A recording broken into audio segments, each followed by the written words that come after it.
Okie dokie. Hello, folks out there in this cyberland. No?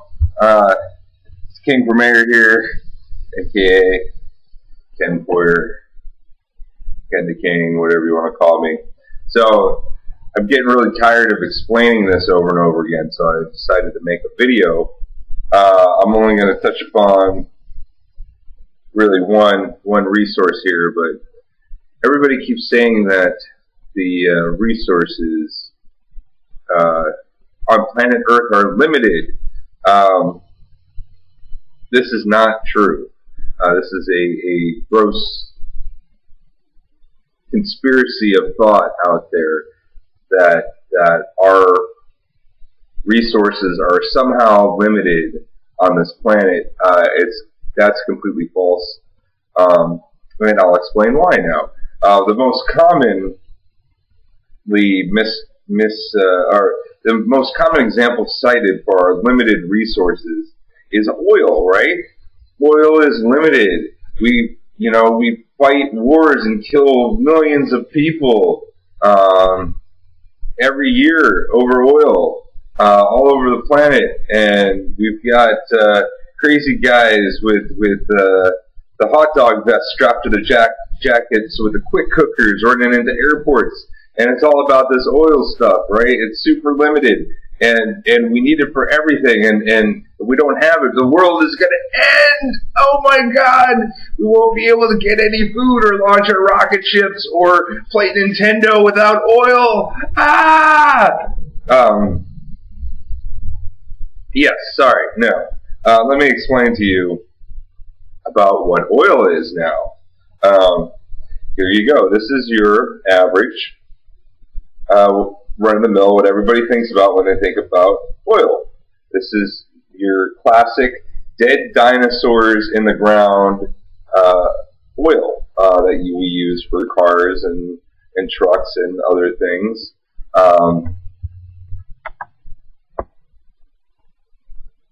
The idea is that all the dinosaurs died and other animals millions of years ago, and their bones and stuff sunk down into the ground, and then we stick these things in the ground that go like this, and they pump out this oil that we use for all our transportation all over the world. And, while that may be true, the story of oil does not end there. My next example of oil. This is oil, and so is this. Okay?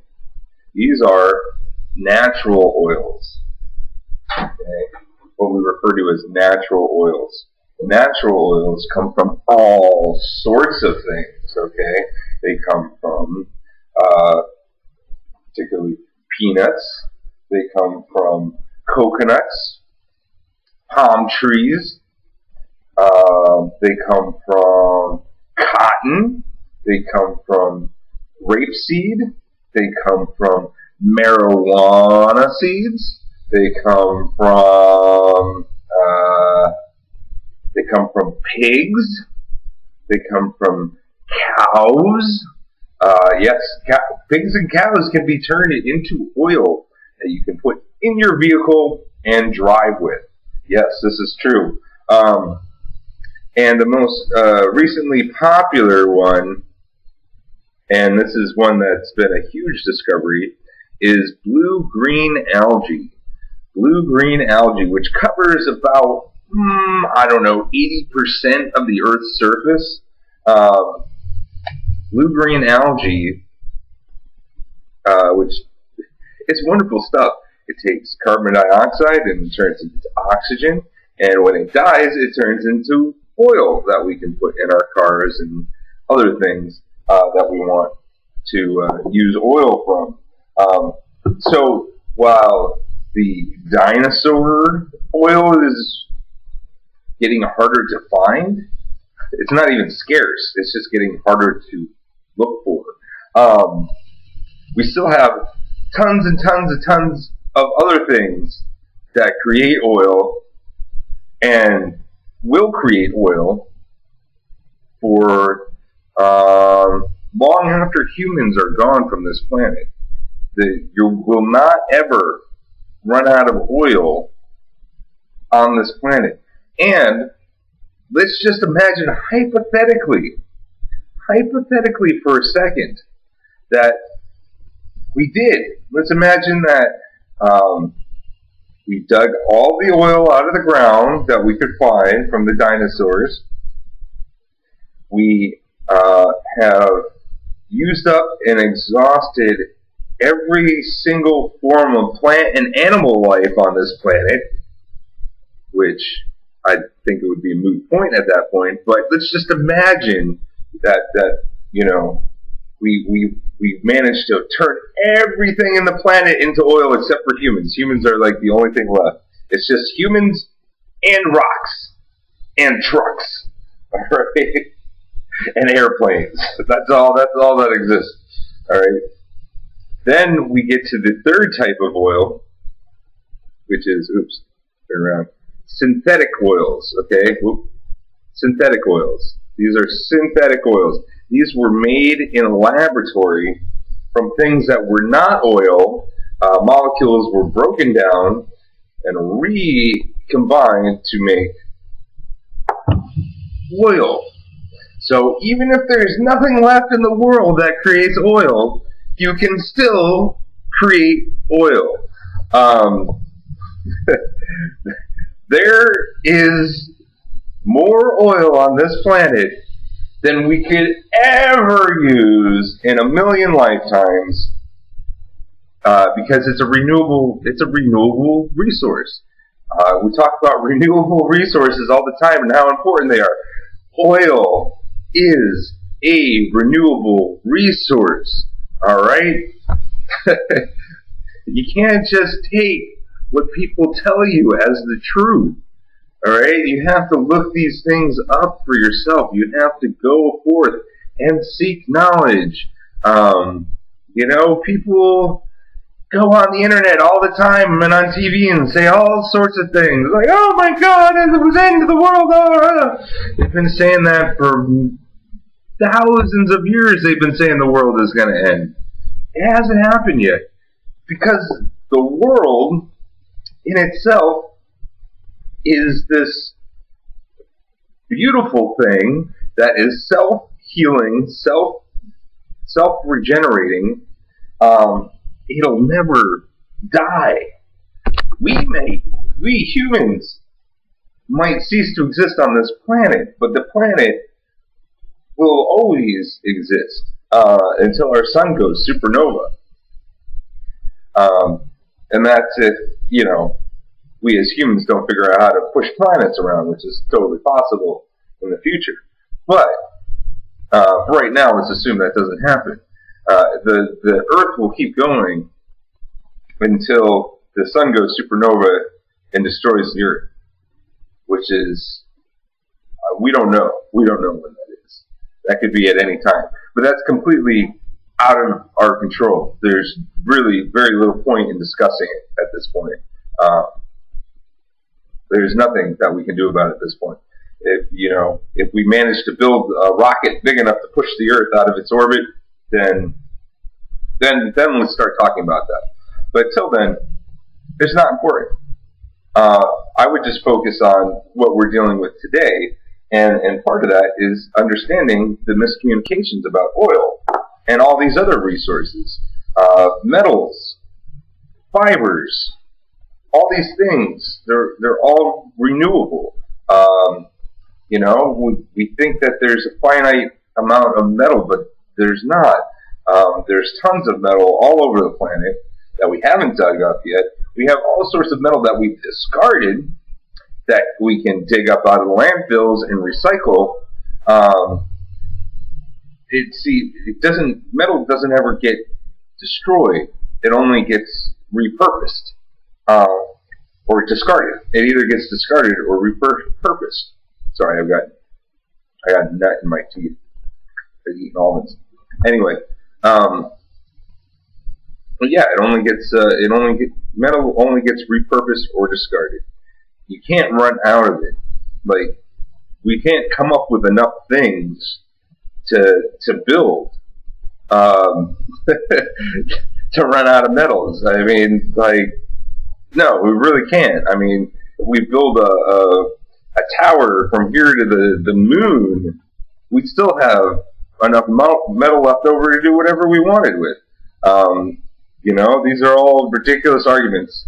Air, okay, carbon dioxide. More carbon dioxide that exists on the planet, the more the plants will grow.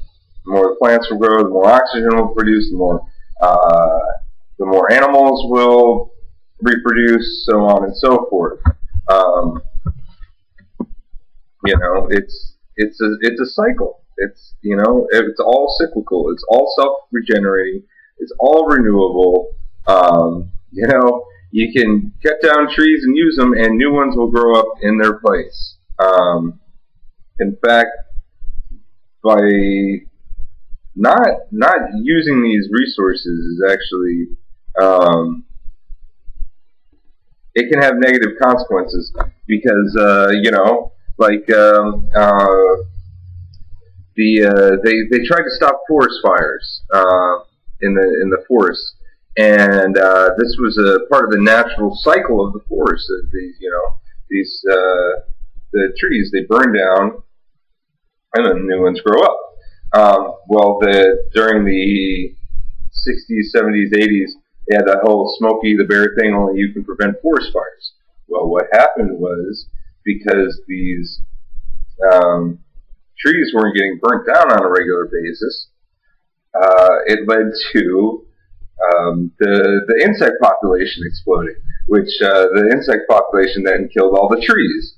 And then the only way to kill the insect population is to burn down the forest, they finally figured out. So now they let the forest catch on fire. You know, they let them burn down. Our main problem with what's going on in the world is the humans are trying to interfere with the natural processes that is the planet Earth. That's why we're having all these problems. You know, and it's not because of factories and stuff. That's part of the natural process. You know, through the organic nature that the Earth was formed, we humans evolved into things that, you know, make smoke and all this other stuff and carbon dioxide and whatever else you want to talk about. That's, believe it or not, that's natural. That's where the natural order of life on this planet has come to. Where we screw it up is when we sit back in our offices and look out at the world and say, you know, something's just not right out there. No, I think we should change the way that the world runs. That's when things get screwed up. That's where we get into trouble. When we try to regulate Mother Nature. That's where we start screwing up the system. And just on a side note, this whole overpopulation thing is completely ludicrous. It doesn't exist. Doesn't exist. There's no such thing as overpopulation. I've driven for over 100 miles, all right, in my car. Gone over 100.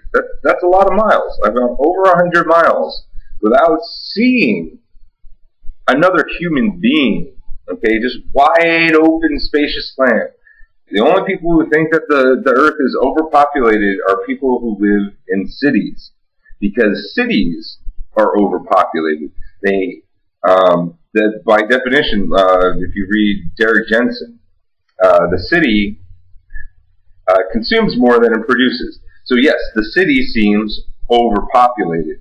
But if you don't live in the city, if you live out in urban areas, then you're suddenly become aware that there is an infinite abundance of resources that are out there. That overpopulation is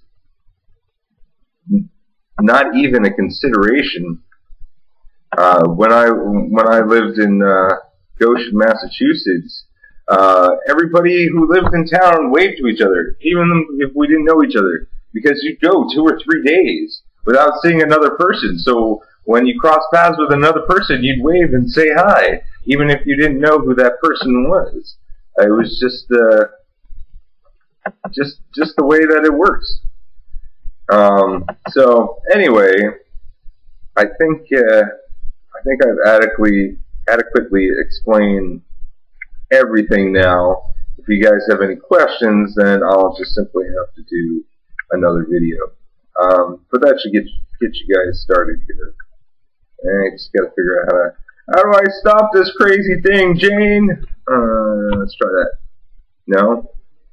Okay. I don't know how to stop my recording. Let's try